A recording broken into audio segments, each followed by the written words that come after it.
ಶ್ರೀ ಗಣಪತಿ ಶಾರದಾ ಗುರುಭ್ಯೋ ನಮಃ. ಅಖಿಲಾಂಡ ಕೋಟಿ ಬ್ರಹ್ಮಾಂಡ ನಾಯಕ ರಾಜಾಧಿರಾಜ ಯೋಗಿರಾಜ ಪರಬ್ರಹ್ಮ ಶ್ರೀ ಸಚ್ಚಿದಾನಂದ ಸದ್ಗುರು ಶ್ರೀ ಸ್ವಾಮಿ ಸಮರ್ಥ ಅಕ್ಕಲಕೋಟೆ ಮಹಾರಾಜ್ ಕಿ ಜೈ. ಶ್ರೋತೃಗಳಿಗೆ ಹಂಸಕವಿ ವಿರಚಿತ ಶ್ರೀ ದತ್ತ ಭಾಗವತದ 5ನೇ ಭಾಗ ಉತ್ತರಕಾಂಡ ತೃತೀಯ ಸ್ಕಂದ ಶ್ರೀ ಸ್ವಾಮಿ ಸಮರ್ಥ ಕಥಾಮೃತದಲ್ಲಿ ಶ್ರೀ ಸ್ವಾಮಿ ಸಮರ್ಥರು ಮಂಗಳವೇಡೆಯಿಂದ ಮೋಹೋಳಕ್ಕೆ ಆಗಮಿಸಿದ್ದು, ಅಲ್ಲಿಂದ ಮತ್ತೆ ಸೊಲ್ಲಾಪುರದತ್ತ ಪಯಣ. ಅಲ್ಲದೆ ಮುಂದೊಂದು ದಿನ ಸಮರ್ಥರು ಇದ್ದಕ್ಕಿದ್ದಂತೆ ಮಾಣಿಕ ನಗರಕ್ಕೆ ಬಂದು ಅಲ್ಲಿರುವ ಮಾಣಿಕ ಪ್ರಭುಗಳೊಂದಿಗೆ ಸಮಾಗಮ. ನಂತರ ಅಲ್ಲಿಂದ ಅಕ್ಕಲಕೋಟೆಗೆ ಪಯಣವೆಂಬ 6ನೆಯ ಅಧ್ಯಾಯಕ್ಕೆ ಸ್ವಾಗತ. ಓಂ ದತ್ತಾಯ ನಮಃ. ಶ್ರೀ ಸ್ವಾಮಿ ಸಮರ್ಥರು ಸಜ್ಜನರನ್ನು ಉದ್ಧರಿಸುವುದಕ್ಕಾಗಿ ಕಲಿಯುಗದಲ್ಲಿ ಸಂಚಾರ ಮಾಡುತ್ತಾ ಭಕ್ತರು ಇರುವಲ್ಲಿಗೆ ಹೋಗಿ ಅವರವರನ್ನು ಉದ್ಧರಿಸುತ್ತಿದ್ದರು. ಹೀಗಿರಲು ಅವರು ಮಂಗಳವೇಡೆಯಲ್ಲಿ ಸುಮಾರು 12 ವರ್ಷವಿದ್ದು ಅಲ್ಲಿಂದ ಪಂಢರಪುರದ ಮುಖಾಂತರವಾಗಿ ಮೋಹೋಳಕ್ಕೆ ಹೋಗುವಾಗ ದಾರಿಯಲ್ಲಿ ಭೀಮಾ ನದಿಯು ಮಹಾಪೂರದಿಂದ ತುಂಬಿ ಹರಿಯುತ್ತಿತ್ತು. ಅದರಿಂದ ಆ ದಿವಸ ದೋಣಿಯೂ ಕೂಡ ಬಂದ್ ಮಾಡಲ್ಪಟ್ಟಿತ್ತು. ನದಿಯ ದಂಡೆಯ ಮೇಲೆ ಅಂಬಿಗರು ಧೈರ್ಯ ಸಾಲದೆ ಸುಮ್ಮನೆ ಕುಳಿತಿದ್ದರು. ಅಷ್ಟರಲ್ಲಿ ಶ್ರೀ ಸಮರ್ಥರು ಆ ನದಿಯ ದಂಡೆಗೆ ಬಂದರು. ಅಲ್ಲಿ ನಡುಗುತ್ತಾ ಕುಳಿತವರನ್ನು ಕಂಡರು. ಅವರೆಲ್ಲರನ್ನೂ ಡೋಣಿ ಸಹಿತವಾಗಿ ಸುರಕ್ಷಿತವಾಗಿ ಆಚೆ ದಡ ಸೇರಿಸಿ ತಾವು ಕೂಡ ಪ್ರಚಂಡ ನೀರಿನ ಪ್ರವಾಹದಲ್ಲಿ ಸರಾಗವಾಗಿ ನಡೆಯುತ್ತಾ ಆಚೆಯ ದಂಡೆಗೆ ಹೋದರು. ಹೀಗೆ ಮೋಹೋಳಕ್ಕೆ ಹೋದ ಕೂಡಲೇ ಶ್ರೀ ಸ್ವಾಮಿ ಮಹಾರಾಜರು ಗಣೇಶ ಹರಿ ಸೋಹೋನಿ ಮಾಮಲೆದಾರರಲ್ಲಿಗೆ ಹೋದರು. ಗಣೇಶ ಉತ್ಸವ ನಿಮಿತ್ತ ಅವರಲ್ಲಿ ಕೀರ್ತನ ಬಿದ್ದಿತು. ಮಧ್ಯರಾತ್ರಿಯ ಸಮಯದಲ್ಲಿ ಕೀರ್ತನವು ಒಳ್ಳೆ ಭರದಿಂದ ಸಾಗಿತ್ತು. ಸಮರ್ಥರು ಮಧ್ಯದಲ್ಲಿಯೇ ಹೊರಹೊರಟರು. ತ್ರಿವಾರ ವಂದನ ಮಾಡಿದ ಗಣೇಶ ಹರಿಯು ಮನೆಯಲ್ಲಿ ಬರುವುದಕ್ಕೆ ನಮ್ರ ವಿನಂತಿ ಮಾಡಿಕೊಂಡರು. ಆದರೆ ಸಮರ್ಥರು ಮನೆಯಲ್ಲಿ ಬಾರದಾದರು. ನಿನ್ನ ಮನೆಯಲ್ಲಿ ನಮಗೆ ಮೈಲಿಗೆ ಆಗುತ್ತದೆ, ಆದ ಕಾರಣ ನಾವು ತಿರುಗಿ ಹೋಗುತ್ತೇವೆ ಎಂದು ನುಡಿದರು. ಸಮರ್ಥರು ಹೀಗೇಕೆ ನುಡಿಯುತ್ತಿರುವರು ಎಂದು ತಿಳಿಯದಾಯಿತು. ಆಗ ಅವನು, ಮಹಾರಾಜ, ಪುನಃ ನೀವು ಎಂದು ಬರುವಿರಿ ಎಂದು ಪ್ರಶ್ನಿಸಿದರು. ಆಗ ಸಮರ್ಥರು ಮಾವಿನ ಹಣ್ಣಿನ ಸುಗ್ಗಿಯಲ್ಲಿ ಬರುವೆವು ಎಂದು ನುಡಿದರು. ಸೋಹೋನಿಯವರು ಮಹಾರಾಜರ ಏಕನಿಷ್ಠ ಭಕ್ತರಾಗಿದ್ದರು. ಆದರೂ ಅವರಿಗೆ ಹೊರಗಿನ ವ್ಯಸನ ಬಿದ್ದಿತು. ಅದಕ್ಕಾಗಿ ಸಮರ್ಥರು ಅವರಿಗೆ ಹಾಗೆ ಮಾತಾಡಿ ಅಲ್ಲಿಂದ ಹೊರಹೊರಟರು. ಸೋಹೋನಿಯವರು ಹೊರಗಿನ ವ್ಯಸನ ಬಿಟ್ಟ ಮೇಲೆಯೇ ಉತ್ಕರ್ಷವನ್ನು ಹೊಂದಿದರೆಂದು ಬೇರೆ ಹೇಳಲೇಬೇಕಾಗಿಲ್ಲ. ಶ್ರೀ ಸಮರ್ಥರು ಯಾವ ಯಾವ ಊರಲ್ಲಿ ತಮ್ಮ ಭಕ್ತರಿರುವರೋ ಆಯಾ ಊರಿಗೆ ಅವರವರಲ್ಲಿಗೆ ಹೋಗಿ ಅವರಿಗೆ ದರ್ಶನ ಕೊಟ್ಟು ಉದ್ಧರಿಸಿದರು. ಇದಕ್ಕೆ ಒಂದು ಉತ್ತಮ ಉದಾಹರಣೆ ಇರುತ್ತದೆ. ಮೋಹೋಳದಲ್ಲಿ ಗೋವೆಸ್ವಾಮಿ ಎಂಬ ಲಿಂಗಾಯತ ಸಾಧು ಇದ್ದರು. ಅವರು ಏಕಾಂತದಲ್ಲಿ ಕುಳಿತು ಯೋಗ ಸಾಧನೆ ಮಾಡುತ್ತಿದ್ದರು. ಅವರು ಯೋಗದಲ್ಲಿ ಕುಳಿತಾಗ ನೆಲ ಬಿಟ್ಟು ಏಳುತ್ತಿದ್ದರು. ಅವರಿಗೆ ಸುಮಾರು 125 ವರ್ಷ ವಯಸ್ಸಾಗಿತ್ತೆಂದು ಹೇಳುತ್ತಿದ್ದರು. ಯೋಗಾಭ್ಯಾಸದಿಂದ ಅವರು ತ್ರಿಕಾಲ ಜ್ಞಾನಿಯಾಗಿದ್ದರು. ಅವರು ಶ್ರೀ ಸಮರ್ಥರನ್ನು ಕಂಡರು. ಅವರಿಗೆ ಗೋವೆಸ್ವಾಮಿಗಳು ವಂದಿಸಿದರು. ಅವರ ಜೊತೆಗೆ ಬಹಳ ವೇಳೆಯವರೆಗೆ ಚರ್ಚೆ ಮಾಡಿ ಅವರಿಂದ ಆತ್ಮಜ್ಞಾನವನ್ನು ತಿಳಿದುಕೊಂಡರು. ಹೀಗೆ ಆತ್ಮಾನಂದವನ್ನು ಹೊಂದಿದ ಮೇಲೆ ಅವರು ಯೋಗ ಮಾಡುವುದನ್ನು ಬಿಟ್ಟು ಬಿಟ್ಟರು. ಯಾವುದರ ದೆಸೆಯಿಂದ ಹಠಯೋಗಾದಿಗಳನ್ನು ಮಾಡುತ್ತಿದ್ದೀರೋ ಅದೆಲ್ಲ ಸದ್ಗುರುಗಳ ಅನುಗ್ರಹದಿಂದ ಸಿದ್ಧಿಸಿದೆ. ಇನ್ನು ಮುಂದೆ ಕಷ್ಟಪಡುವುದೇಕೆ? ಗೋವೆಸ್ವಾಮಿಗಳು ಪೂರ್ಣಾವಸ್ಥೆಯನ್ನು ಹೊಂದಿದರು. ಅವರ ಅಂತರಂಗ ಬಹಿರಂಗಗಳಲ್ಲಿ ಸಚ್ಚಿದಾನಂದ ಘನ ಪರಮಾತ್ಮನು ತುಂಬಿಕೊಂಡು ಬಿಟ್ಟನು. ಅವರೇ ಮುಂದೆ ಗವೆಸ್ವಾಮಿ ಎಂಬ ಹೆಸರಿನಿಂದ ಪ್ರಸಿದ್ಧಿಯನ್ನು ಹೊಂದಿ ಅನೇಕ ಭಕ್ತರನ್ನು ಉದ್ಧರಿಸಿದರು. ಅತ್ತ ಅದೇ ಊರಿನಲ್ಲಿ ಒಬ್ಬ ನೇಕಾರನಿದ್ದನು. ಆತನು ಅನೇಕ ಪುಸ್ತಕ ಓದಿಕೊಂಡು ತುಸು ಗರ್ವಿಷ್ಠನಾಗಿದ್ದನು. ಆತನು ಶ್ರೀ ಸಮರ್ಥರ ಹತ್ತಿರ ದಿನಾಲೂ ಬರುತ್ತಿದ್ದನು. ಸಮರ್ಥರ ಸತ್ವಹರಣ ಮಾಡಬೇಕೆಂದು ಆತನು ಅವರಿಗೆ ನನಗೆ ಬ್ರಹ್ಮನನ್ನು ತೋರಿಸಿರಿ ಎಂದು ಪ್ರಶ್ನಿಸುತ್ತಿದ್ದನು. ಸಮರ್ಥರು ಆತನಿಗೆ ಹಿತವಾದುದನ್ನು ಹೇಳುತ್ತಿದ್ದರು. ಆತನು ಹಠಮಾರಿಯು. ಆದ್ದರಿಂದ ದಿನಾಲೂ ಬಂದು ಇದೇ ಪ್ರಶ್ನೆ ಮಾಡುವನು. ಗುರುಗಳ ಅಂತವನ್ನು ಪರೀಕ್ಷಿಸುವವರು ಅಧಃಪತನವನ್ನು ಹೊಂದುವರು. ಹೀಗಿರಲು ಒಂದು ದಿನ ಶ್ರೀಗಳು ನಾಗನಾಥನ ದೇವಾಲಯದ ಹತ್ತಿರ ಕುಳಿತಿದ್ದರು. ಆಗ ಆ ನೇಕಾರ ಗೃಹಸ್ಥನು ಅಲ್ಲಿಗೆ ಬಂದನು.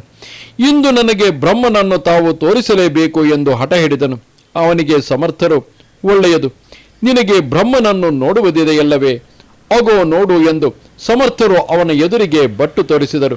ನೇಕಾರನು ಎದುರಿಗೆ ನೋಡಲು ಸಾವಿರಾರು ಅಕರಾಳ ವಿಕರಾಳ ಸ್ವರೂಪದ ನಾಗಗಳು ಆತನಿಗೆ ಕಾಣಿಸ ಹತ್ತಿದವು. ಆತನು ಅಂಜಿ ಭ್ರಮಿಷ್ಠನಾದನು. ಎಷ್ಟೋ ದಿವಸ ಅವನು ಹುಚ್ಚನಂತೆ ಊರಲ್ಲಿ ಅಡ್ಡಾಡ ಹತ್ತಿದನು. ಅವನ ದುರ್ದಶೆಯನ್ನು ಕಂಡ ಗವೇಸ್ವಾಮಿಗಳು ಕಳವಳಪಟ್ಟು ಶ್ರೀ ಸಮರ್ಥರಿಗೆ ವಿನಂತಿ ಮಾಡಿಕೊಂಡರು. ಸಮರ್ಥರಿಗೂ ಆತನ ಬಗ್ಗೆ ಕರುಣೆ ಬಂದಿತು. ಆಗ ಅವರು ಆತನನ್ನು ಕರುಣಾಪೂರಿತವಾಗಿ ನೋಡಲು ಆತನು ಪೂರ್ವ ಸ್ಥಿತಿಗೆ ಬಂದನು. ತಮ್ಮಲ್ಲಿ ಯೋಗ್ಯತೆ ಇಲ್ಲದಿದ್ದರೂ ಹುಚ್ಚರಂತೆ ಅದನ್ನು ದೊರಕಿಸುವುದಕ್ಕಾಗಿ ಹಠ ಹಿಡಿದರೆ ಅವರ ಗತಿಯು ಮೇಲೆ ವಿವರಿಸಿದಂತೆ ಆಗುವುದು. ಪರಮೇಶ್ವರ ಪ್ರಾಪ್ತಿಗಾಗಿ ಎಷ್ಟೋ ವರ್ಷ ತಪಸ್ಸು ಮಾಡಿದರೂ ಅವರಿಗೆ ಪರಮೇಶ್ವರನ ದರ್ಶನವಾಗುವುದಿಲ್ಲ. ಆದರೆ ಒಮ್ಮೊಮ್ಮೆ ಪರಮೇಶ್ವರನ ಪ್ರೀತ್ಯರ್ಥವಾಗಿ ಯಾವ ಪ್ರಯತ್ನ ಮಾಡದಿದ್ದರೂ ಅವರಿಗೆ ಪರಮೇಶ್ವರನು ಭೇಟಿ ಕೊಡುವನು. ಇದು ತೋರಿಕೆಗೆ ವಿಸಂಗತವಾಗಿ ಕಂಡರೂ ಭಾವರಹಿತ ಅಹಂಕಾರ ಬುದ್ಧಿಯಿಂದ ಮಾಡಿದ ಸೇವೆಯು ಪರಮಾತ್ಮನಿಗೆ ಪ್ರೀತಿಯಾಗುವುದಿಲ್ಲ. ಈ ಮಾತನ್ನು ಲಕ್ಷ್ಯದಲ್ಲಿಟ್ಟರೆ ಕರ್ಮದ ಮರ್ಮವು ತಿಳಿಯುವುದು. ಶ್ರೀ ಸಮರ್ಥರು ಸುಮಾರು 5 ವರ್ಷಗಳವರೆಗೆ ಮೋಹೋಳದಲ್ಲಿ ಇದ್ದರು. ಅಲ್ಲಿಂದ ತಿರುಗಾಡುತ್ತಾ ಸೊಲ್ಲಾಪುರಕ್ಕೆ ಬಂದರು. ಅವರು ಸೊಲ್ಲಾಪುರದಲ್ಲಿ ಮೊದಲ ಬಾರಿಗೆ ಪುರಾತನ ಶ್ರೀ ದತ್ತ ಮಂದಿರದಲ್ಲಿ ಕಾಣಿಸಿಕೊಂಡರು. ಅಂದು ಭಕ್ತ ಜನರಿಂದ ಆ ಗುಡಿಯು ತುಂಬಿ ಹೋಗಿತ್ತು. ಶ್ರೀ ಗುರುದೇವ ದತ್ತ ಎಂದು ಜನರು ಗರ್ಜನೆ ಮಾಡುತ್ತಾ ದತ್ತನಿಗೆ ಪ್ರದಕ್ಷಿಣೆ ನಮಸ್ಕಾರಗಳನ್ನು ಹಾಕುತ್ತಿದ್ದರು. ಸಮರ್ಥರು ಆ ಗುಡಿಯ ಒಂದು ಮೂಲೆಯಲ್ಲಿ ಬಾಲಕ್ರೀಡೆಯನ್ನು ಆಡುತ್ತಾ ಆನಂದ ಚಿತ್ತದಿಂದ ಕುಳಿತಿದ್ದರು. ದತ್ತ ಮಂದಿರಕ್ಕೆ ಬರುವವರಲ್ಲಿ ಯಾರಿಗೂ ಇವರ ಕೀರ್ತಿಯು ಗೊತ್ತಿಲ್ಲದ ಮೂಲಕ ಯಾರ ಲಕ್ಷ್ಯವೂ ಇವರ ಕಡೆಗೆ ಹೋಗುತ್ತಿರಲಿಲ್ಲ. ಅಷ್ಟರಲ್ಲಿ ಚಿಂತೋಪಂತ ಟೋಳ ಎಂಬ ಹೆಸರಿನ ಭಾವಿಕ ಸದ್ಗೃಹಸ್ಥರು ಅದೇ ಗುಡಿಗೆ ಬಂದರು. ಮಂದಿರಕ್ಕೆ ಪ್ರದಕ್ಷಿಣೆ ಮಾಡುವಾಗ ಸಹಜವಾಗಿ ಅವರ ಲಕ್ಷ್ಯವು ಶ್ರೀಗಳ ದಿವ್ಯಮೂರ್ತಿಯ ಕಡೆಗೆ ಹೋಯಿತು. ಯಾರ ಪುಣ್ಯವು ಒದಗಿ ಬಂದಿರುವುದೋ, ಯಾರು ಜನ್ಮ ಜನ್ಮಾಂತರಗಳಲ್ಲಿ ದೇವದರ್ಶನಕ್ಕಾಗಿ ಹಂಬಲಿಸಿ ತಪಸ್ಸು ಮಾಡಿ ದೇಹತ್ಯಾಗ ಮಾಡಿರುವರೋ ಅವರಿಗೆ ಮಾತ್ರ ದೇವ ದರ್ಶನವಾಗುತ್ತದೆ. ಅಂಥವರಿಗಾಗಿಯೇ ದೇವರು ಅವತಾರ ಧಾರಣ ಮಾಡುತ್ತಾನೆ. ಎಲ್ಲರೂ ಸಮರ್ಥರನ್ನು ನೋಡುತ್ತಾರೆ, ಆದರೆ ಯಾರೂ ಅವರನ್ನು ಅರಿಯಲಿಲ್ಲ. ಚಿಂತೋಪಂತರಿಗೆ ಮಾತ್ರ ಸಮರ್ಥರನ್ನು ಕಂಡ ಕೂಡಲೇ ಅತೀವ ಆನಂದವೆನಿಸಿತು. ಸಮರ್ಥರ ಮುಖಮಂಡಲದ ಮೇಲಿನ ತೇಜವು ಅಪರಂಜಿಯಂತೆ ಥಳಥಳಿಸುತ್ತಿತ್ತು. ಆಗ ಅವರ ಮನದಲ್ಲಿ ಇವರು ಯಾರಾದರೂ ಸಿದ್ಧಪುರುಷರು ಇರಬೇಕು ಎಂಬ ವಿಚಾರವೂ ಬಂದಿತು. ಅಷ್ಟರಲ್ಲಿ ಸಮರ್ಥರು ಕುಳಿತಲ್ಲಿಂದಲೇ ನುಡಿದರು, ನಾವು ಸಿದ್ಧಪುರುಷರಿರಲಿ ಅಥವಾ ಮತ್ತಾರಾದರೂ ಇರಲಿ, ನಿನಗೆ ಏತಕ್ಕೆ ಬೇಕು? ಈ ಮಾತುಗಳು ಚಿಂತೋಪಂತರ ಕಿವಿಗೆ ಬೀಳುತ್ತಲೇ ಚಿಂತೋಪಂತನು ಬೆಚ್ಚಿ ಬಿದ್ದನು.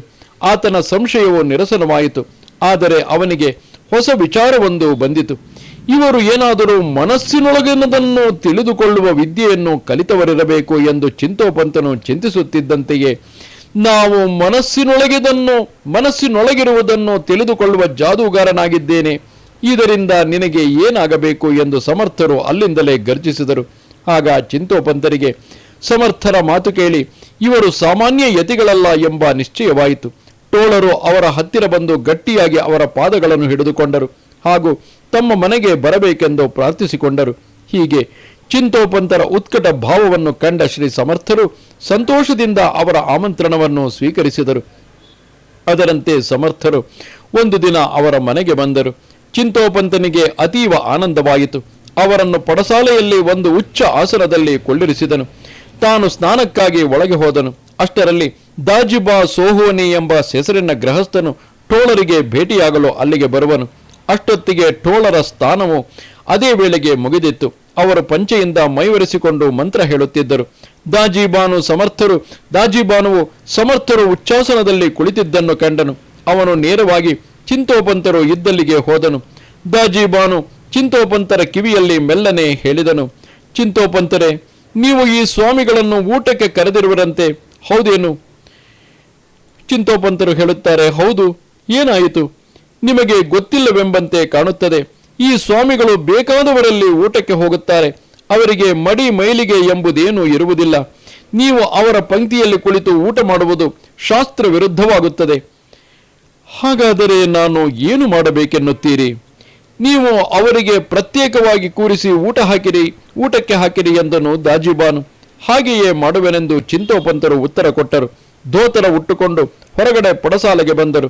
ಶ್ರೀ ಸಮರ್ಥರು ಚಿಂತೋಪಂತರು ಬಂದ ಕೂಡಲೇ ತಾವು ಕುಳಿತ ಸ್ಥಳದಿಂದ ಎದ್ದು ಬಾಗಿಲ ತನಕ ಬಂದು ಚಿಂತೋಪಂತನನ್ನು ಕುರಿತು, ನಿನ್ನ ಮನಸ್ಸಿನಲ್ಲಿ ವಿಕಲ್ಪ ಉತ್ಪನ್ನವಾಗಿದೆ, ಕಾರಣ ನಾವು ಊಟ ಮಾಡುವುದಿಲ್ಲ ಎನ್ನಲು ಅತ್ತ ಶ್ರೀಗಳ ಅಂತಸ್ಸಾಕ್ಷಿತ್ವದ ಈ ಮರ್ಮ ಭೇದಕ ಮಾತುಗಳನ್ನು ಲಾಲಿಸಿ ಚಿಂತೋಪಂತರ ಕಣ್ಣುಗಳಲ್ಲಿ ನೀರು ತುಂಬಿದವು. ಜನರ ಮಾತು ಕೇಳಿ ಕಲುಷಿತ ಮನಸ್ಸು ಮಾಡಿಕೊಂಡಿದ್ದಕ್ಕೆ ತಮ್ಮನ್ನು ತಾವೇ ನಿಂದಿಸಿಕೊಂಡರು. ಕ್ಷಮೆ ಮಾಡಬೇಕೆಂದು ಸಮರ್ಥರ ಚರಣಗಳಿಗೆ ಪದೇ ಪದೇ ನಮಿಸಿದರು. ಪರಮ ಕರುಣಾಮಯಿಗಳಾದ ಸಮರ್ಥರು ಚಿಂತೋಪಂತರ ದೈನ್ಯಾವಸ್ಥೆಯನ್ನು ಕಂಡು ಮರುಗಿ ಹಿಂದಿರುಗಿ ಮನೆಯೊಳಗೆ ಬಂದರು. ಚಿಂತೋಪಂತರು ಪ್ರೇಮ ಭಾವದಿಂದ ಅವರನ್ನು ಕುಳ್ಳಿರಿಸಿ ಊಟ ಮಾಡಿಸಿ ಕಳುಹಿಸಿದರು. ಶುದ್ಧ ವಿಕಲ್ಪರಹಿತ ಭಾವಕ್ಕೆ ಪರಮೇಶ್ವರನು ಒಲಿಯುತ್ತಾನೆ. ಇರಲಿ, ಮುಂದೊಂದು ದಿನ ಮತ್ತೆ ಶ್ರೀ ಸಮರ್ಥರು ಚಿಂತೋಪಂತರಲ್ಲಿ ಭೋಜನಕ್ಕೆ ಬಂದಿದ್ದರು. ಚಿಂತೋಪಂತರು ಸಮರ್ಥರಿಗೆ ಸ್ನಾನ ಮಾಡಿಸಿ ಅವರ ಹಣೆಗೆ ಕಸ್ತೂರಿ ತಿಲಕವನ್ನು ಇಟ್ಟು ಷೋಡಶೋಪಚಾರಗಳಿಂದ ಅವರನ್ನು ಪೂಜಿಸಿದರು. ಅಡುಗೆಯು 10 ಗಂಟೆಗೆ ಸರಿಯಾಗಿ ಸಿದ್ಧವಾಯಿತು. ಅವರ ಮಗ ವಿಷ್ಣುಪಂತ ಉರ್ಫ್ ದಾಜಿ ಬಾನು ಸೊಲ್ಲಾಪುರದ ಕಲೆಕ್ಟರ್ ಕಚೇರಿಯಲ್ಲಿ ಕಾರಕೂನನಾಗಿದ್ದನು. ಅವನಿಗೂ ಊಟ ಮಾಡಿ ಕಚೇರಿಗೆ ಹೋಗಬೇಕಾಗಿತ್ತು. ಕಾರಣ ಚಿಂತೋಪಂತನು ಸಮರ್ಥರಿಗೆ ಊಟಕ್ಕೆ ನಡೆಯಲು ಭಿನ್ನವಿಸಿದನು. ಸಮರ್ಥರು ಏನು ಮಾಡಿದರೂ ಏಳಲೊಲ್ಲರು. ಚಿಂತೋಪಂತರಿಗೆ ಚಿಂತೆಯಾಯಿತು. ಮತ್ತೆ ಮತ್ತೆ ಎಬ್ಬಿಸಿದರೂ ಸಮರ್ಥರು ಸುಮ್ಮನೆ ಸ್ಥಿರಾಸನದಲ್ಲಿ ಏನೊಂದು ಮಾತಾಡದೆ ಕುಳಿತು ಬಿಟ್ಟರು. ಆ ಕಾಲಕ್ಕೆ ಗೋಲ್ಡ್ ಪಿಂಚ ಎಂಬ ಕಲೆಕ್ಟರ್ ಇದ್ದನು ಮತ್ತು ಗಣಮಂತರಾದ ಪೀತಾಂಬರ ಎಂಬುವರು ಶಿರಸ್ತೆದಾರರಿದ್ದರು. ಇಬ್ಬರು ಅತ್ಯಂತ ಶಿಸ್ತಿನವರು. ವೇಳೆಗೆ ಸರಿಯಾಗಿ ಕೆಲಸಕ್ಕೆ ಬರಲೇಬೇಕು. ತಡ ಮಾಡಿ ಬರುವುದಕ್ಕೆ ಕ್ಷಮೆಯನ್ನು ಕೇಳುವಂತಿಲ್ಲ. ಹೀಗೆ ಅವರ ಸಕ್ತ ಕಾಯಿದೆ ಇದ್ದಿತು. ಈ ಮಾತು ಚಿಂತೋಪಂತರಿಗೆ ಗೊತ್ತಿದ್ದಿತು. ಆದ್ದರಿಂದ ಅವರು ದಾಜಿಬಾಗೆ, ಬೇಕಾದರೆ ನೀವು ಊಟ ಮಾಡಿ ಹೋಗು, ನಿನಗೆ ಕಚೇರಿಗೆ ಹೋಗಲು ತಡವಾಗಬಹುದು ಎಂದು ಹೇಳಿದರು. ದಾಜಿಬಾನು ಸಹ ಶ್ರೀ ಸಮರ್ಥರ ಪರಮ ಭಕ್ತನಾಗಿದ್ದನು. ಆತನು ಸಮರ್ಥರನ್ನು ಬಿಟ್ಟು ಊಟ ಮಾಡಿ ಹೋಗಲು ಸಿದ್ಧನಾಗಲಿಲ್ಲ. ಆತನು ಹೀಗೆ ನುಡಿದನು: ನನಗೆ ಇಂದು ತಡವಾದರೂ ಚಿಂತೆಯಿಲ್ಲ, ಆದರೆ ಮಹಾರಾಜರ ಊಟವಾಗದ ಹೊರತು ನಾನು ಊಟ ಮಾಡುವುದಿಲ್ಲ. ಏನು ಆಗತಕ್ಕದ್ದು ಆಗಿ ಹೋಗಲಿ. ಸಮರ್ಥರು 11 ಗಂಟೆಯವರೆಗೆ ಸುಮ್ಮನೆ ಕುಳಿತು ಬಿಟ್ಟರು. 11 ಗಂಟೆಗೆ ಸಮರ್ಥರು ಊಟಕ್ಕೆ ಎದ್ದರು. ಚಿಂತೋಪಂತರು ಅತ್ಯಾನಂದದಿಂದ ಅವರಿಗೆ ಊಟ ಮಾಡಿಸಿದರು. ನಂತರ ದಾಜಿಬಾನು ಲಘುಬಗೆಯಿಂದ ಊಟ ಮಾಡಿ ಸಮರ್ಥರಿಗೆ ವಂದಿಸಿ ಕಚೇರಿಗೆ ಹೋದನು. ಆಗ 11:30 ಗಂಟೆ ಆಗಿತ್ತು. ದಾಜಿಬಾನು ಅಂಜುತ್ತಾ ತನ್ನ ಕುರ್ಚಿಯ ಬಳಿ ಹೋದನು. ಅವನ ಹೃದಯವು ದಡ ದಡ ಎನ್ನುತ್ತಿತ್ತು. ನಿತ್ಯದಂತೆ ಕುರ್ಚಿಗೆ ತನ್ನ ಕೋಟನ್ನು ಹಾಕಿ ತಾನು ಶಿರಸ್ತೆದಾರರ ಹತ್ತಿರ ತಡವಾದುದಕ್ಕೆ ಕ್ಷಮೆ ಕೋರಲು ಹೋದನು. ದಾಜಿಬಾನು ಶಿರಸ್ತೆದಾರರ ಹತ್ತಿರ ಹೋಗಿ ತಡವಾಗಿ ಈಗ ಬಂದೆನೆಂದು ಹೇಳಿದರು. ಆ ಮಾತಿಗೆ ಶಿರಸ್ತೆದಾರರು, ನೀವು ನನಗಿಂತ ಮುಂಚೆ ಬಂದು ಹಾಜರಿ ಬುಕ್ಕಿನಲ್ಲಿ ಸಹಿ ಮಾಡಿರುವಿರಿ, ಈಗೋ ನೋಡಿರಿ ನಿಮ್ಮ ಸಹಿಯನ್ನು ಎಂದು ನುಡಿದು ಹಾಜರಿಯ ಬುಕ್ಕನ್ನು ತೆರೆದು ತೋರಿಸಿದರು. ದಾಜಿಬಾನು ತನ್ನ ಸಹಿಯನ್ನು ತಾನೇ ಅಲ್ಲಗಳೆಯದಂತಾದನು. 10 ಗಂಟೆಗೆ ಸರಿಯಾಗಿ ಅವನ ಸಹಿ ಅದರಲ್ಲಿ ಹಾಕಲ್ಪಟ್ಟಿತ್ತು. ಆಗ ಆತನು ಸ್ವಾಮಿ ಸಮರ್ಥರ ಲೀಲಾಕಥೆಯನ್ನು ಮನಸಾರೆ ಹೊಗಳಿದನು. ಶಿರಸ್ತೆದಾರರಿಗೆ ನಡೆದ ಎಲ್ಲ ವೃತ್ತಾಂತವನ್ನು ಅರುಹಿದನು. ತಾನು 10 ಗಂಟೆಗೆ ಆಫೀಸಿಗೆ ಬಂದಿಲ್ಲ, ತಡವಾದುದಕ್ಕೆ ಕ್ಷಮೆ ಕೇಳಲು ಬಂದಿದ್ದೆ ಎಂದನು. ಆ ಮಾತಿಗೆ ಶಿರಸ್ತೆದಾರರು, ತಡವೇ ಆಗಿಲ್ಲ, ಕ್ಷಮೆ ಮಾಡುವುದು ಏತಕ್ಕೆ ಎಂದರು. ಇದು ಎಲ್ಲರಿಗೂ ಒಡೆಯಲಾರದ ಒಗಟಾಯಿತು.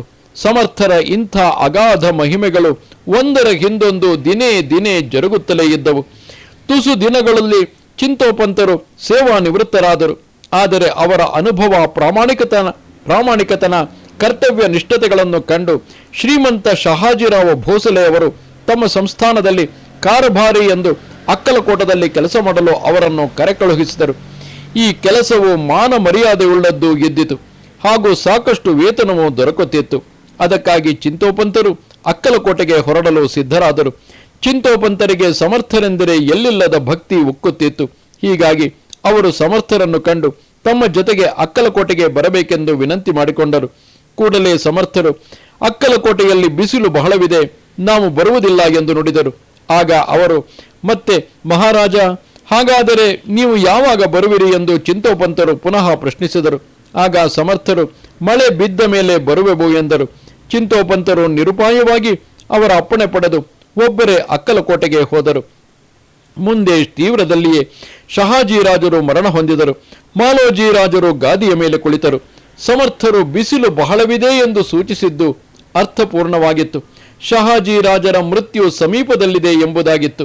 ಇರಲಿ, ಇನ್ನು ಶ್ರೀಚರಣರ ಮುಂದಿನ ವಿಹಂಗಮ ಕಥೆ ಏನೆಂದರೆ, ಶ್ರೋತೃಗಳೇ, ಅನಂತ ಕೋಟಿ ಬ್ರಹ್ಮಾಂಡ ನಾಯಕನಾದ ಶ್ರೀ ದತ್ತಾತ್ರೇಯನು ನಿಜಕ್ಕೂ ಅನಂತನೇ ಆಗಿರುವನು. ಅವನೇ ಸರ್ವಲೋಕಗಳ ಸರ್ವಾತ್ಮನಾಗಿರುವನು. ಅಂತೆಯೇ ಅವನು ಭೂಲೋಕದಲ್ಲಿ ಹಲವಾರು ಅವತಾರಗಳನ್ನು ತಾಳುವ ಮೂಲಕ ಸಕಲ ಚರಾಚರ ಜೀವಿಗಳ ರಕ್ಷಣೆಗಾಗಿ ಯುಗ ಯುಗಾಂತರದಲ್ಲಿ ಸಾಗಿ ಬಂದಿರುವನು. ಇದು ಕಲಿಯುಗವಾಗಿದೆ. ಇಲ್ಲಿ ಅನಾಚಾರ, ಅತ್ಯಾಚಾರ, ಅನೀತಿಗಳೇ ಹೆಚ್ಚಾಗಲು ದತ್ತಾತ್ರೇಯನು ಈ ಯುಗದಲ್ಲಿ ಮನುಕುಲದ ಉದ್ಧಾರಕ್ಕಾಗಿ ಹಲವಾರು ಅವತಾರಗಳನ್ನು ತಾಳಬೇಕಾಯಿತು. ಅದಕ್ಕಾಗಿ ಅವನೇ ಕಲಿಯುಗದ ಪ್ರಥಮಾವತಾರಿಯಾದ ಶ್ರೀಪಾದ ಶ್ರೀವಲ್ಲಭರಾಗಿ ಪೀಠಾಪುರದಲ್ಲಿ ಅವತಾರವೆತ್ತಿ ಅನಂತ ಲೀಲೆಗಳನ್ನು ತೋರುವ ಮೂಲಕ ಲೋಕವಾಸಿಗಳನ್ನು ಸನ್ಮಾರ್ಗಕ್ಕೆ ಹಚ್ಚಿದರೆ, ಅದೇ ದತ್ತಾತ್ರೇಯನು ತನ್ನ ದ್ವಿತೀಯ ಅವತಾರದಲ್ಲಿ ನರಸಿಂಹ ಸರಸ್ವತಿ ಯತಿಯಾಗಿ ಜನಿಸಿ ಧರ್ಮ ಕರ್ಮ ಮುಕ್ತಿ ಮಾರ್ಗವನ್ನು ಬೋಧಿಸುವ ಮೂಲಕ ಮಾನವ ಕುಲಕೋಟಿಯನ್ನು ಉದ್ಧರಿಸಿ ಲೋಕಕ್ಕೆ ಗುರು ಮಹತ್ವ ಸಾರಿದುದನ್ನು ತಾವುಗಳು ಇದೇ ಮಹಾಗ್ರಂಥದ ಹಿಂದಿನ ಅಧ್ಯಾಯಗಳಲ್ಲಿ ಆಲಿಸಿದ್ದೀರಿ. ಇಂತಿರಲು ಮುಂದೆ ಆ ನರಸಿಂಹ ಸರಸ್ವತಿಗಳೇ ಕದಳಿವನದಲ್ಲಿ ಅಕ್ಕಮಹಾದೇವಿ ಗುಹೆಯ ಹತ್ತಿರ ಸುಮಾರು 300 ವರ್ಷಗಳ ಕಾಲ ಘೋರ ತಪಗೈದು ನಂತರ ಆ ವೃದ್ಧ ರೂಪದ ನರಸಿಂಹ ಯತಿಗಳೇ ಶ್ರೀ ಸ್ವಾಮಿ ಸಮರ್ಥರಾಗಿ ಪುನರುತ್ಥಾನಗೊಂಡು ಪುಣ್ಯಕರವಾದ ಭರತಖಂಡದಲ್ಲೆಲ್ಲ ಸಂಚರಿಸುತ್ತಾ ಸೊಲ್ಲಾಪುರಕ್ಕೆ ಬರುವರು. ಆದರೆ ಇದೇ ಭಾಗದ ಮೊದಲನೆಯ ಅಧ್ಯಾಯದಲ್ಲಿ ಹೇಳಿದಂತೆ ಬಹುರೂಪಿಯಾದ ದತ್ತಾತ್ರೇಯನು ಇತ್ತ ಇದೇ ಸಮಯಕ್ಕೆ ಶರಣರ ಕರ್ಮಭೂಮಿಯಾದ ಕಲ್ಯಾಣದ ಹತ್ತಿರವಿರುವ ಲಾಡವಂತಿಯ ಬಯಮ್ಮ ಮತ್ತು ಹಾಗೂ ಮನೋಹರ ನಾಯಕ ದಂಪತಿಗಳಿಗೆ ಶಕೆ 1739 ಮಾರ್ಗಶಿರ ಶುದ್ಧ ಚತುರ್ದಶಿ ಇಸವಿ 1817 ತನ್ನ 4ನೆಯ ಅವತಾರವಾಗಿ ಮಾಣಿಕನೆಂಬ ಹೆಸರುನಾಮದಿಂದ ಜನ್ಮ ತಾಳುವನು. ಮುಂದೆ ಆ ಮಾಣಿಕನೇ ಮಾಣಿಕ್ಯ ಅಂದರೆ ಮಾಣಿಕ ಪ್ರಭುಗಳಾಗಿ ಲೋಕ ಸಂಚಾರಗೈದು ಮಣಿಚೂಲ ಪರ್ವತ ಅಥವಾ ಗರ್ಭಗಿರಿ ಪ್ರದೇಶ ಅಲ್ಲದೆ ವೀರಭದ್ರನು ನೆಲೆ ನಿಂತ ಹುಮನಾಬಾದಿನ ಹತ್ತಿರವಿರುವ ಸಂಗಮ ತಟದಲ್ಲಿ ಬಂದು ನಿಲ್ಲುತ್ತಾರೆ. ಅಂದಿನಿಂದ ಅದೇ ಅವರ ಕರ್ಮಭೂಮಿಯಾದ ಕಥೆಯನ್ನು ಶ್ರೋತೃಗಳು ಇದೇ ಸದ್ಗ್ರಂಥದ ಮುಂದಿನ ಭಾಗವಾದ ಚತುರ್ಥ ದತ್ತಾವತಾರಿ ಶ್ರೀ ಮಾಣಿಕ ಪ್ರಭು ಚರಿತ್ರೆಯಲ್ಲಿ ಆಲಿಸಬಹುದಾಗಿದೆ. ಹೀಗಿರಲು ಅತ್ತ ವೃದ್ಧ ನರಸಿಂಹ ಸರಸ್ವತಿಯಾದ ಸ್ವಾಮಿ ಸಮರ್ಥರು ಇಸವಿ 1856ರಲ್ಲಿ ಸೊಲ್ಲಾಪುರದಿಂದ ಏಕಾಏಕಿಯಾಗಿ ಅದೃಶ್ಯರಾಗಿ ಹುಮನಾಬಾದಿನ ಹತ್ತಿರ ಸಂಗಮದಲ್ಲಿ ಕಾಣಿಸಿಕೊಳ್ಳುತ್ತಾರೆ. ಅಲ್ಲಿ ಕೆಲವು ದಿನವಿದ್ದು ನಂತರ ಅವರು ಮಾಣಿಕ ಪ್ರಭುಗಳ ದರ್ಶನಕ್ಕೆ ಬರುತ್ತಾರೆ. ಅತ್ತ ಅದೇ ಸಮಯಕ್ಕೆ ಮಾಣಿಕ ಪ್ರಭುಗಳ ಪರಮಭಕ್ತನಾದ ಅಕ್ಕಲಕೋಟೆಯ ಬಾಬಾ ಸಬನೀಸನೂ ಕೂಡ ಮಾಣಿಕ ಪ್ರಭುಗಳ ದರ್ಶನಾರ್ಥವಾಗಿ ಅಲ್ಲಿಗೆ ಬಂದಿರುತ್ತಾನೆ. ಆ ಸಮಯದಲ್ಲಿ ದಿಗಂಬರ ಸ್ಥಿತಿಯಲ್ಲಿರುವ ಶ್ರೀ ಸ್ವಾಮಿ ಸಮರ್ಥರು ಹಾಗೂ ರಾಜಯೋಗಿಗಳಾದ ಮಾಣಿಕ ಪ್ರಭುಗಳ ಸಮಾಗಮವಾದ ಕೂಡಲೇ ಅವರು 3 ದಿವಸಗಳ ಕಾಲ ಏಕಾಂತದಲ್ಲಿ ಇದ್ದು ಏನೇನೋ ಮಾತನಾಡಿದ್ದರು ಎನ್ನುವುದು ಅರಿವಿಗೆ ನಿಲುಕದ ಸಂಗತಿಯಾಗಿದೆ. ಒಟ್ಟಾರೆಯಾಗಿ ಸ್ವಾಮಿ ಸಮರ್ಥರೂ ಕೂಡ ಮಾಣಿಕ ಪ್ರಭುವಿನ ಜೊತೆಗೆ ಇರುವ ಇಚ್ಛೆಯನ್ನು ಅಲ್ಲಿ ವ್ಯಕ್ತಪಡಿಸಿದಾಗ ಮಾಣಿಕ ಪ್ರಭುಗಳು ನಾವು ನೀವು ಏಕಮಾತ್ರ ದತ್ತಾತ್ರೇಯನ ಅವತಾರಿಗಳೇ ಆಗಿದ್ದು ಇರುತ್ತದೆ. ಆದರೆ ಒಂದು ಗಿಡದ ಕೆಳಗೆ ಮತ್ತೊಂದು ಗಿಡವು ಬೆಳೆಯದು. ಆದ್ದರಿಂದ ನೀವು ಜ್ಞಾನಪುರಿ ಎಂಬ ಹೆಸರಿನ ಅಕ್ಕಲಕೋಟೆಗೆ ಹೋಗಿರಿ. ಏಕೆಂದರೆ ನಾವು ಅಕ್ಕಲಕೋಟೆಗೆ ಬರುತ್ತೇವೆಂದು ಅಲ್ಲಿನ ಭಕ್ತರಿಗೆ ಮಾತು ಕೊಟ್ಟಿದ್ದೇವೆ. ಆದ್ದರಿಂದ ನಿಮ್ಮ ಮೂಲಕ ಆ ಮಾತು ಸಾರ್ಥಕ ಹೊಂದಬೇಕಾಗಿದೆ ಎಂದು ನುಡಿಯಲು ಶ್ರೀ ಸ್ವಾಮಿ ಸಮರ್ಥರು ಪ್ರಭುಗಳ ಮಾತಿಗೆ ತಲೆದೂಗುವರು. ಅಷ್ಟರಲ್ಲಿ ಮಾಣಿಕ ಪ್ರಭುಗಳು ಅಲ್ಲಿಯೇ ಸ್ವಲ್ಪ ದೂರದಲ್ಲಿ ಕುಳಿತ ಬಾಬಾ ಸಬನೀಸರನ್ನು ಹತ್ತಿರಕ್ಕೆ ಕರೆದು ಸ್ವಾಮಿ ಸಮರ್ಥರತ್ತ ಕೈಮಾಡಿ, ಅಯ್ಯ, ಇವರು ನಾವು ಒಂದೇ ಅವತಾರಿಗಳು. ಇಂದಿನಿಂದ ನಿನಗೂ ಅಕ್ಕಲಕೋಟೆಯ ಮಹಾಜನತೆಗೂ ಇವರೇ ಗುರುಗಳು. ಆದ್ದರಿಂದ ನೀನು ಮುಂದೆ ನಡೆ. ಇವರು ಕೆಲವೇ ದಿನಗಳಲ್ಲಿ ಅಕ್ಕಲಕೋಟೆಗೆ ಬರುವರೆಂದು ಹೇಳಲು ಸಬನೀಸನು ಅವರೀರ್ವರ ದರ್ಶನ ಹೊಂದಿದವನಾಗಿ ಅಲ್ಲಿಂದ ಅಕ್ಕಲಕೋಟೆಗೆ ಹೋದನು. ಮುಂದೆ ಹಲವು ದಿನಗಳ ಮೇಲೆ ಸ್ವಾಮಿ ಸಮರ್ಥರು ಅಕ್ಕಲಕೋಟೆಗೆ ಹೋದರು ಎನ್ನುವ ಸಂಗತಿಯು ಅವರವರ ಚರಿತ್ರೆಯ ಅಧ್ಯಯನದಿಂದ ತಿಳಿದು ಬರುತ್ತದೆ ಎನ್ನುವಲ್ಲಿಗೆ ಈ ಅಧ್ಯಾಯವು ಮುಕ್ತಾಯವಾಗುತ್ತದೆ. ಅವಧೂತ ಚಿಂತನ ಶ್ರೀ ಗುರುದೇವದತ್ತ. ನಮಸ್ತೆ ಶಾರದೆ ದೇವಿ ಕಾಶ್ಮೀರ ಪುರವಾಸಿನಿ ತ್ವಾಮಹಂ ಪ್ರಾರ್ಥಯೇ ನಿತ್ಯಂ ವಿದ್ಯಾದಾನಂಚ ದೇಹಿಮೆ. ನಮಸ್ಕಾರ.